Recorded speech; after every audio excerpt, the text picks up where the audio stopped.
বর্ষা এলে কোথাও রাস্তায় নামে পানি, কিন্তু কোথাও কোথাও সেই পানি হয়ে ওঠে মানুষের একমাত্র চলাচলের পথ। এবারও তেমনই এক চিত্র দেখা গেছে। টানা বৃষ্টি আর দীর্ঘদিনের জলাবদ্ধতায় শত শত পরিবার এখন নিত্যদিনের কাজ সারছে ভেলায় ভর করে। টানা 18 দিনের বৃষ্টিতে সাতক্ষীরা পৌরসভার নির্মাঞ্চলে ভয়াবহ জলাবদ্ধতা দেখা দিয়েছে। খাওয়া দাওয়া বাজার ঘাট করি বাড়ি ফেরার পথে কষ্ট হয়। এই সব কিছু এই হচ্ছে ভেলার উপরে হচ্ছে নির্ভর রয়েছে। ড্রেনটা হলে আমাদের সমস্যা সমাধান হয়। আমাদের বাচ্চা কাচ্চা স্কুলে যেতে পারে না, পায়ে ঘা হয়ে গেছে। আমরা মনে করতে পারছি না, বাজার ঘাটও করতে পারছি না। সবচেয়ে বেশি ক্ষতিগ্রস্ত 6, 7 ও 9 নম্বর ওয়ার্ডের কয়েকটি এলাকা। বাড়িঘর, রান্নাঘর, আঙ্গিনা, রাস্তাঘাট ও টিউবওয়েল পানির নিচে তলিয়ে যাওয়ায় দুর্ভোগে পড়েছেন হাজারো মানুষ।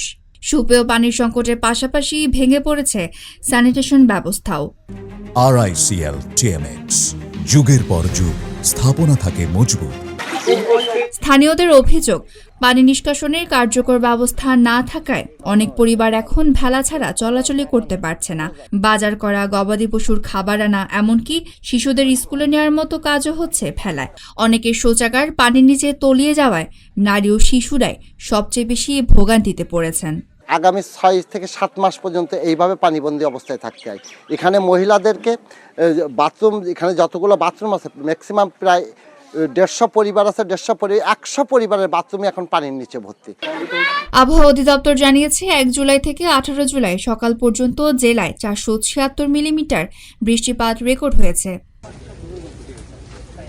জেলা প্রশাসন বলছে, খালে পানির প্রবাহে বাধা সৃষ্টি করা অবৈধ নেট পাটা অপসারণ না করলে আইনগত ব্যবস্থা নেওয়া হবে। আমি সবার কাছে উদাত্ত আহ্বান রাখবো যে আপনারা নিজ দায়িত্বে ঘেরের যে রাস্তাগুলো ওপেন করে দেওয়ার কথা, আমাদের যে ড্রেনেজ গুলোর মুখগুলো ওপেন রাখার কথা, খালের মুখগুলো ওপেন রাখার কথা, এগুলো আপনারা করে দিবেন। আজকে আমরা এখানে যে উচ্ছেদ এবং পরিষ্কার পরিচ্ছন্নতা অভিযান করছি, এরপরে যদি আমি এই ধরনের তথ্য পাই বা আমার প্রশাসনের কোথাও থেকে পাওয়া হয়, তখন কিন্তু আমরা কঠোর ব্যবস্থা নিব। তবে স্থানীয়দের দাবি, খাল ও ড্রেন পুনর্খনন এবং পরিকল্পিত পানি নিষ্কাশনে স্থায়ী ব্যবস্থা ছাড়া এই দুর্ভোগ থেকে মুক্তি মিলবে না। Desk report, Dhaka post.